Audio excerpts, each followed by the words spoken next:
Welcome students, Mahaguru online class में आपका स्वागत है। और आज हम आपको पढ़ाना चाहेंगे मैथमेटिक्स का एक महत्वपूर्ण चैप्टर जिसका नाम है कैलेंडर।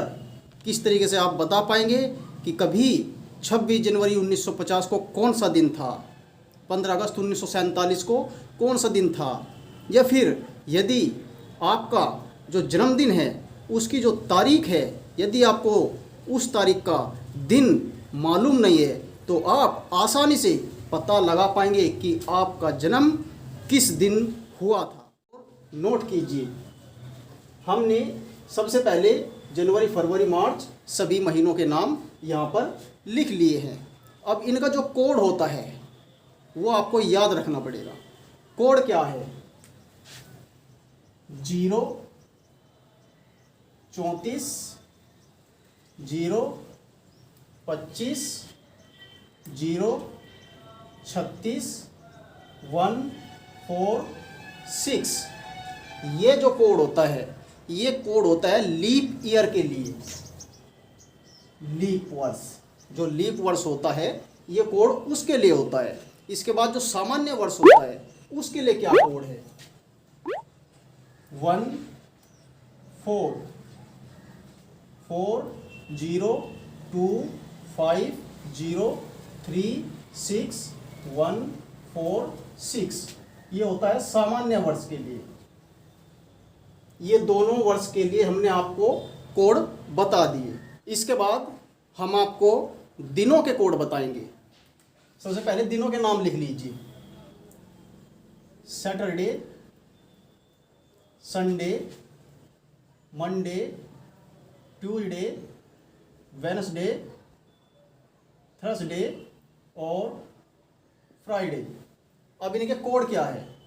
0, 1, 2, 3, 4, 5 और 6। ये कोड बस आपको याद रखने हैं। अब आप आसानी से किसी भी तिथि का दिन ज्ञात कर सकते हैं। कैसे? जैसे कि हमने ले लिया कोई डेट 1 जनवरी 1976, वो कौन सा दिन था? आप कैसे निकालेंगे? इसका एक फॉर्मूला होता है। क्या? जरा ध्यान से देखिएगा। जो ये ईयर है 1976, इसके आखिरी के 2 अंक ले लीजिए आप, वो हो गया 76। ये हमने ले लिया। इसके बाद प्लस 76 को 4 से भाग करके यहाँ लिख दीजिए। 76 इसको आपने भाग किया 4 से,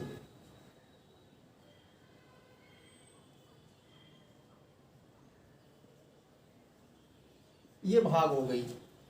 भागफल आया 19, यहाँ पे लिख दीजिए 19 प्लस। इसके बाद आप लिखिए महीने का कोड। ये है जनवरी। जनवरी का कोड देखिए आप क्या है? 0 और 1। अब इनमें 0 लिखे या 1 लिखे। हमने अभी आपको बताया कि जो लीप ईयर होंगे उनमें ये कोड लिखने हैं, जो सामान्य वर्ष होंगे उनमें ये कोड लिखने हैं। अब ये लीप ईयर कैसा होता है? यदि 4 से ये जो ईयर है ये पूरा पूरा कट जाए, कोई शेष ना बचे, तो वो होता है लीप ईयर। जो 4 से पूरा पूरा कट जाता है, शेष नहीं बचता, उसको लीप ईयर बोलते हैं। और यदि 4 से पूरा न कटे, शेष बच जाए, तो उसको सामान्य वर्ष बोलते हैं। तो जो ये 76 है ये 19 बार 4 से कट गया, कोई शेष नहीं बचा, इसलिए ये एक लीप ईयर है। तो लीप ईयर वाला कोड 0 जनवरी के सामने, तो हम यहाँ पर लिखेंगे 0 प्लस। इसके बाद जो डेट थी 1 जनवरी 1976, डेट थी 1 लिख देंगे और इस सारे को 7 से भाग कर देंगे। ये फॉर्मूला होता है। सबसे पहले जो ईयर है उसके आखिरी के 2 अंक 76, इसके बाद 76 को 4 से भाग देकर जो भागफल आया वो लिखा। इसके बाद कोड लिखा महीने का। इसके बाद जो डेट है 1 वो लिखी और उसको 7 से भाग कर देंगे। इन सबको आप जोड़ दीजिए। 9 और 1 10 और 6 16 हासिल 1, 7 और 1 8 और 1 9/7। अब इसको 96 को 7 से आप भाग कर देंगे।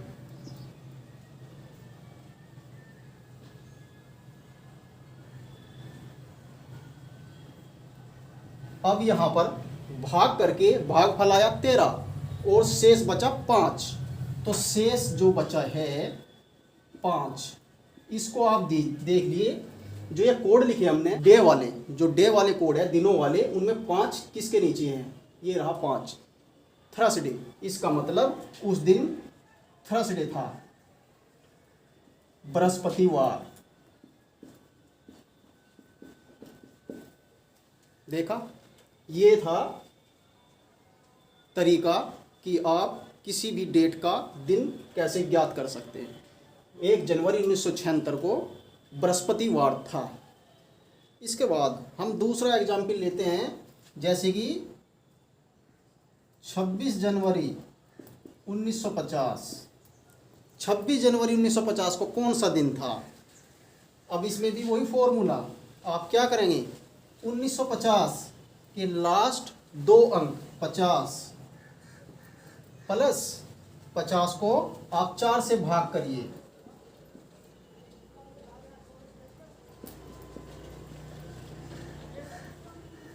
भागफल आया 12, तो आप यहाँ पर 12 रखिए।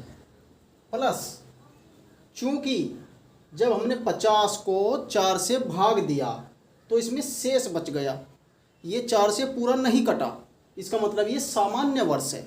जब सामान्य वर्ष है तो हम इसका कोड सामान्य वाली लाइन में देखेंगे। ठीक है, अब यहाँ पर इसका कोड जनवरी, जनवरी का कोड क्या आएगा? 1 रखा, प्लस इसकी डेट 26/7। अब आप इनको जोड़ दीजिए, 6 1 7 और 2 9, 2 और 1 3 और 5 8/7। अब 7 से 89 को भाग कर दीजिए।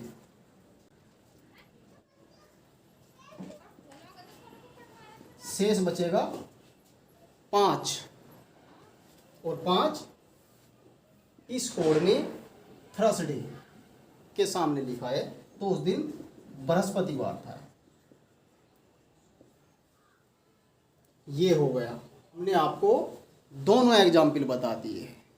इस प्रकार आप दिन मालूम कर सकते हैं कि उस तारीख को कौन सा दिन था। बहुत ही ईजी, बहुत ही आसान तरीका हमने आपको बता दिया है।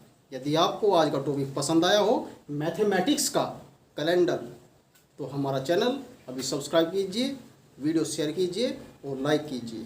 Thank you.